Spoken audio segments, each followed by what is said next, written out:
ایک دو باتیں جو کرنا چاہتا ہوں کہ انہوں نے وزیر اعظم صاحب نے کہا کہ عمران خان نے ان کو اپروچ کیا کہ چیف آف سٹاف کی جو اپوائنٹمنٹ ہے وہ ہم اکٹھے مل کے کر لیتے ہیں.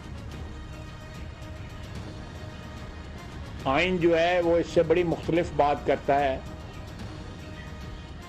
کہ یہ آئین نے یہ فرض جو ہے وزیر اعظم کے ہاتھ میں دیا ہے, وزیر اعظم کے سپرد کیا ہے. تو جب بھی موقع آئے, جب ٹرم ایکسپائر ہو, تو وہ آرمی چیف کی اپوائنٹمنٹ کریں گے.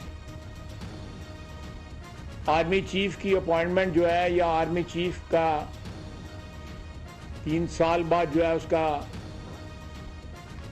جانشین لانا ایک ریگولر فیچر ہے پچھلے 75 سال سے. عمران خان کے ذہن میں یہ کہاں آ گیا کہ یہ سیاست کا حصہ ہے اور سیاستدان مذاکرات کر کے آرمی چیف جو ہے وہ لگائیں گے؟ یہ کہاں لکھا ہوا ہے یا کہاں میں ہماری روایت ہے؟